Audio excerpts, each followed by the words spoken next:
مفصلی داریم. دوستان سپند کم نیستن، همینجا هم در افسانه‌آباد دنیا. و من ظرف این 2 هفته گذشته بی نهایت ریکوست داشتم برای دوستانی که از افسانه‌آباد دنیا زنگ زدن، به خانواده تسلیت میگفتن و بعضیا دوست داشتن که پیامشون رو بفرستند. همه تونی دوست داشتن که این علاقه و احترام رو ابراز بکنن به مسعود سپند. امروز ما دوستان زیادی هم داریم که برای اینکه وقتمون رو بتونیم فشرده انجام بدیم، مقدار تقریبا پرزنتیشن دوستان رو گذاشته بین 5 تا 7 دقیقه. یک 3-4-5 تا ویدیو هم این وسط درست کردیم. از همین کارها دوستان عزیز من، همه چیز از A to Z از خود مسعود سپنده، تمام اشعارش، تمام گفتاراش. من اگرم اینجا صدای مریم گذاشتم به خاطر اینکه تمام اشعار مسعود خونده شد با صدای مریم و افتخاری بود برای ما، افتخاری هست برای ما. در کنار من جناب ناصر پل اینجا هستن که ایشان هم MC برنامه رو به عهده خواهند داشت. آقای ناصر پل هم از دوستان بسیار بسیار قدیمی هستن با جناب سپند و در ضمن اینجا شب‌های شعر آقای سپند رو در زوم آقای ناصر پل مدیریت می‌کنه. در هر صورت یک حالت تیم ورک بودش برنامه و امیدوارم که شما تا آخرش تشریف داشته باشید و بتونیم یک مراسم بسیار خوبی رو برگزار کنیم. بازشده ایران الان شروع می‌کنیم و بعدش ادامه خواهیم داد دوستان عزیز من.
دوستان گرامی، درود بر همه شما و سپاسگزارم از جناب خستوان از لطفی که در حق من داشتن و معرفی سخاوتمندانه‌ای که از من کردن.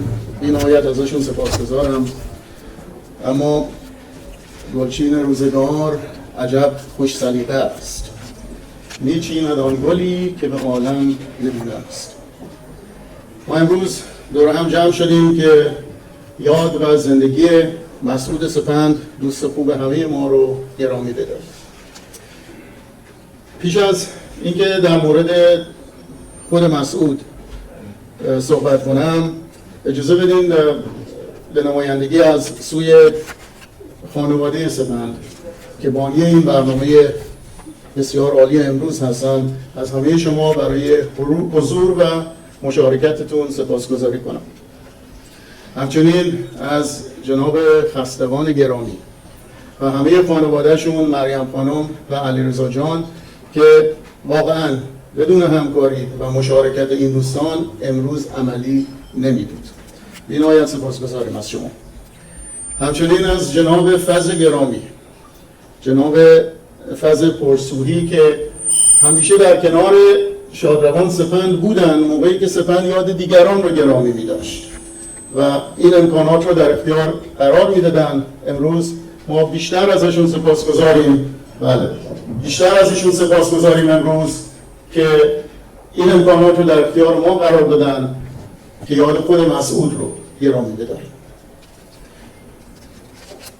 همونطور که غالب شما میدونین شخصیت مسعود، شخصیت اجتماعی مسعود چند جنبه داشت.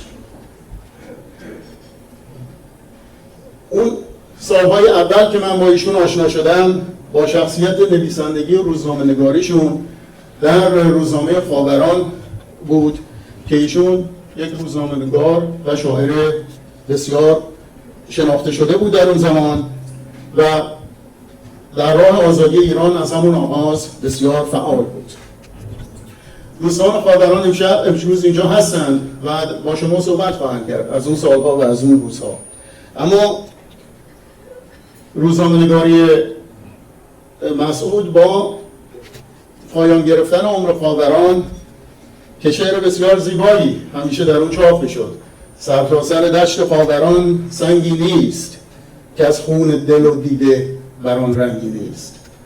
ولی به هر حال بعد از 11 سال اگر اشتباه نکنم خاوران عمرش به پایان رسید، اما مسعود همچنان فعالیت‌های ژورنالیستیکی خودش رو در نشریه‌های دیگه ادامه داد. در کاوه که نشریه بود که شادروان دکتر قاسمی اداره می‌کردن و یکی از بزرگداشت‌هایی هم که در فضل گرفته شده بود بازیاد دکتر قاسمی روانشاد بود و همچنین در پژواک و نشریات دیگر بسیار فعال بود. در این حال اون برنامه ساز تلویزیون هم بود. الان شما شاید بسیاری از شما خاطرتون نباشه، اما برنامه‌های بسیاری اجرا کرد مسعود سپند و همه اون نوارها هم هنوز باقیه و در ثبت تاریخ شفاهی ایران سهم بسزایی دارن اون نوارها و اون کارهایی که ایشون میکرد. بسیاری از ما با کلاس‌های ادبی ایشون آشنا هستیم، به ویژه حافظ شناسی که در بی‌اریا هم در جنوب وی و هم در پلزنتون کلاس‌های مرتب برای سالهای بسیار طولانی داشت و همچنین امکان نداشت که نشست‌های حافظ شناسی رو در ساکرامنتو قطع بکنه. حتی در ماهای بیماریش هم وقتی بهش میگفتیم خب این همه راه رو میری چرا؟ میگفت نه به من نیرو میده. بله و در ساکرامنتو هم یکی دو هفته پیش مجلس بزرگداشت بسیار آبرومندی جناب بابایی و دوستان دیگه برای ایشون برپا کردند. از دوستان ساکرامنتو هم امروز باز خواهیم شنید. دوره‌ای از کلاس‌های حافظ رو حتی در تاجیکستان انجام میداد و این کلاس‌ها البته بخش کوچکی از کارها و خدمات فرهنگی ایشون در تاجیکستان بود و به راستی مسعود سپند سفیر شایسته و راستین مردم ایران در تاجیکستان بود و قرار بود حتی از دولت مردان تاجیکستان هم امروز در کنار ما باشند، اما فکر میکنم مسائل ویزا و مسافرتی مانع از اون شده. ولی رئیس جمهور تاجیکستان هم در گذشت مسعود رو تسلیت گفت. اما جنبه دیگه از شخصیت مسعود جنبه شخصیت شاعریش بود و اون هست که مسعود رو بلند آوازه کرده. یک شاعر ملی بود مسعود. در درازای سالهایی که من مسعود رو میشناسم شعر ملی او چنان اوجی پیدا کرده بود و چنان محبوبیتی در بین مردم پیدا کرده بود که به راحتی میشه مسعود رو با شاعران ملی عهد مشروطیت نه تنها مقایسه کرد بلکه در بسیاری موارد از اونها هم پیشی گرفت. و این ارق ملی که مسعود داشت تا روزهای آخر عمرش هم همیشه از اون صحبت میکرد. دو سه تا شعر در یادداشت‌های خودش باقی گذاشته از آخرین شعرهای اون و ناتمامن اما به خاطر اینکه این ارق ملیش رو ببینین در روزهای آخر در اون بیماری که داشت و اون دردی که میکشید، براتون میخونم که خالی از لطف نیست. سرو آسایش ندارد تا تبر در دست توست.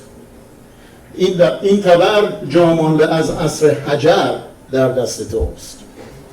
از دعای نحس تو بیمار می افتد ز پای، زخم چرکین می شود گر نیشتر در دست توست. کام تلخ روسیه رو میگه، کام تلخ روس شیرین می کنی با آب شور، تا که عرض و طول دریای خزر در دست توست. سنگ می نالد از این سنگین دلی های فقیه، تا که افسار مریدان سر به سر در دست توست. ببینیم که این ارق عمیق ملیش تا لحظات آخر هم به همراه اون بود. اما همه این جنبه های شخصیت مسعود به جای خودش، اون چیزی که باعث شده همه شما امروز اینجا باشین و برای خودش در دل تک تک ما جایی باز کرده، انسانیت و فروتنی مسعود بود و اون هست که همه ما رو این چنین ملتهب کرده. هنوز بسیاری از ما نبودنش رو باور نمی کنیم، اما کمبود او رو هر لحظه احساس میکنیم. این نکات و ویدیوهای و نکات بسیار بیشتر از این که به احتمال زیاد من جا انداختم، دوستان سخنران و برنامه‌های ویدیویی بیشتر برای شما خواهند شکافت.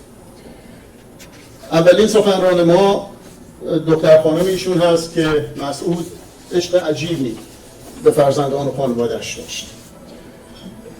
شیده خانم دختر شادروان سپند اولین سخنران هستند که با شما از پدر میگن. بعد از ایشون ویدیو من کیستم دوری میکنه زندگی مسعود رو. بنابراین میخواستم اینو ترتیبش رو خدمتتون عرض کرده باشم و از شیده خانم خواهش کنم تشریف بیارید و از پدر بگم. Baba Jim, I know you can see me. I'm here with all your friends. Well, not exactly all your friends.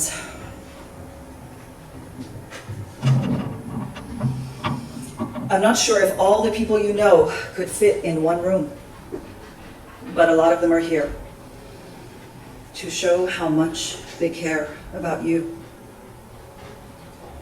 We're going to remember your life today. Well, not exactly all your life. If we wanted to honor all of your accomplishments, we would be here for a week. You know, I imagine there are many people here today because of your talent to turn ordinary life into extraordinary poetry. Your writing will forever capture the depth and complexity of your vision for humanity, a lens through which you invited us all to reach for love and freedom, a chance to see through your eyes and recognize the majesty of each sunrise, to listen with your ears and hear the subtle whisperings in the wind, and to feel with your heart and connect with such passion for existence. In the early years of my life, I remember you were a police officer and you wore your uniform with pride because it was a symbol of justice and goodness. You were a symbol of justice and goodness.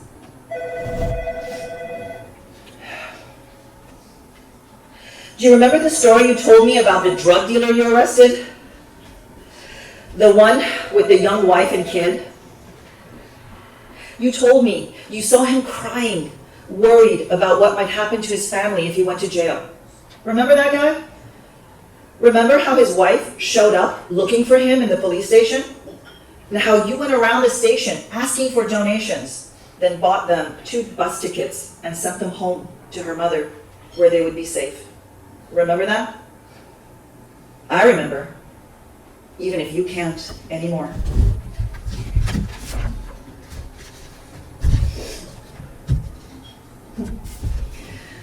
Do you remember how you came to this country without much in your pocket? Borrowed money and started a small restaurant flipping burgers? No more shiny uniform or any of the high regard that came with it. Remember how hard it was when people were rude and you had to swallow your pride and bite your tongue because it was important to have customers? You worked 12-hour days and never complained. I watched your struggle and how you pushed through. You did all that for us, your family. Do you remember? I do. Even if you can't anymore. Remember how happy you were when you sold the restaurant and agreed to help an acquaintance expand his business? You know the guy, the one who offered you an amazing opportunity and then filed for bankruptcy, stealing all your hard-earned cash? Remember the anguish discovering the betrayal and realizing how evil and conniving some people could be? Remember how you couldn't sleep for weeks, spending all your time desperately trying to figure out how to pay the bills? Do you remember how instead of getting stuck in your rage and frustration, you focused on finding work to make sure we have food on the table and clothes on our backs? Yeah, I remember that. Even if you can't anymore. Remember building your furniture business? Remember the 2-hour commutes each way? How you delivered furniture on your back? How exhausted you were when you came home? How many times you had to pull over and sleep on the side of the road because you could barely keep your eyes open? Remember how hard you worked 7 days a week to save enough for a house and then kept on working nonstop until you helped each of your kids buy their own homes? Yeah, I remember that. In fact, I remember all the people you helped. Remember the small guest room we had in the house and how it was always full of guests? I believe your motto was, an Iranian in need is a friend indeed. It didn't matter what situation we were in. What mattered was if we had enough, then there was enough to share. You were always so welcoming, always ready to lend a hand, donate to a cause, give support, listen to problems. I understand now. You were teaching values, especially to be of service to others. Thank you. Lesson learned. I will always remember that. Remember how overwhelmed I was when I first had kids, juggling school, career, and family? Remember how you would keep the kids busy so I could study? You were their horsey, their tickle monster. And when they finally got tired enough to sleep, you would wrap them each in a warm blanket and deliver them back, safe and sound. This time, I'm not the only one who remembers. Your grandkids remember too. You are the best grandfather, the best Baba Buzurg. Remember how you made kebab for their birthdays? How you made sure they jumped over fire every Nowruz? And most of all, how you would dance for us in the kitchen while we clapped and played drums on the table? Remember that? I do. Even if you can't anymore. I remember it all. I remember it all.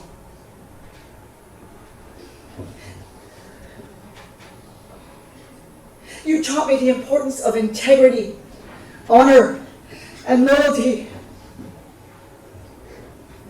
You never gave up.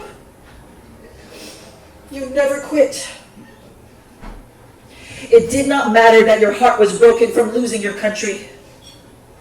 You did not have time to grieve, and you never had a chance to heal. You lost so many people to the executioner's noose, and you watched helplessly as your beloved land was ravaged first by a revolution and then by war. But you could never go back to your birthplace, the land you loved to the core of your soul. You lost so much, Baba. But you refused to lose yourself, your spirit, your essence. Instead, you did everything in your power to help your family build a new life and start again in a new land. So here we are.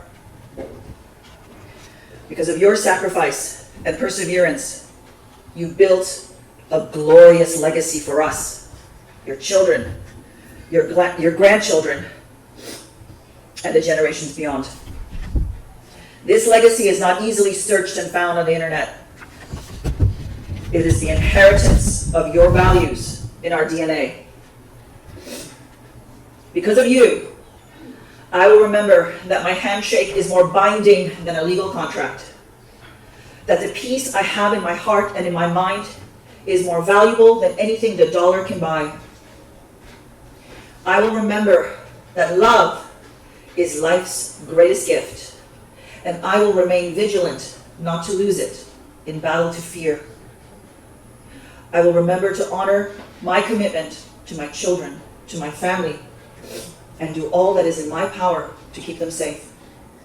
And if ever I am betrayed by another, I will remember to clear my heart from ill will and release them to the universe for safekeeping.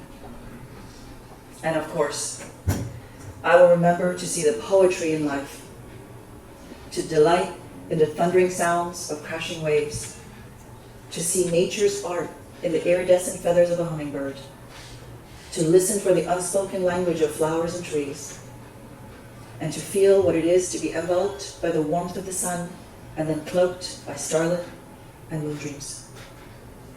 I will always remember to have a passion for life, just like you taught me. And I will never, ever forget you. Love you, Baba.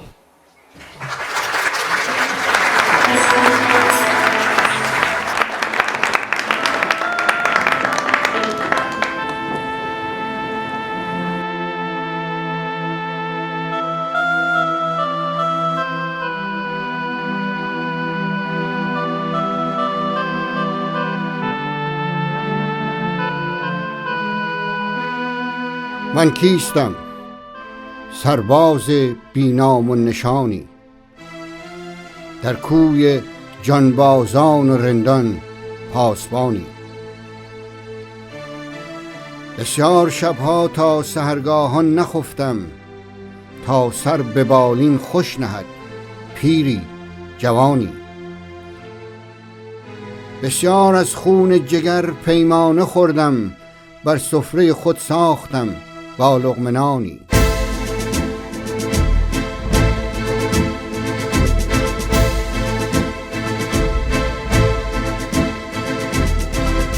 سبزم ز رنگ زرد و سرخ و ارغوانی، بر دوش دل دارم درفش کاویانی.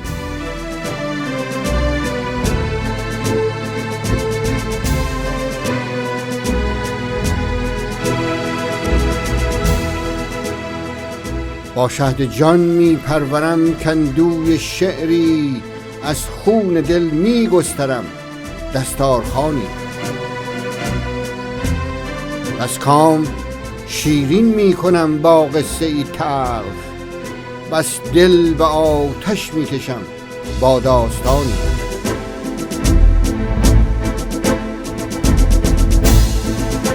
با پیر توس و رند شیراز آشنایم، در دست دارم زین مهان خط امانی. از سرزمین زنده باد و مرده بادم، جز باد این کشتی ندارد بادبانی. این اشک و آه سوزناکم بی سبب نیست، در سینه دارم کوره آتش فشانی.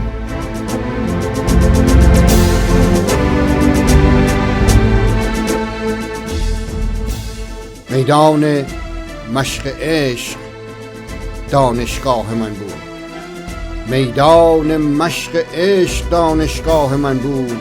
آموختم درس وفا در پادگانی. با لشکر شعر و سپاه واژگانم، بر قلب دشمن میزنم تا هست جانی.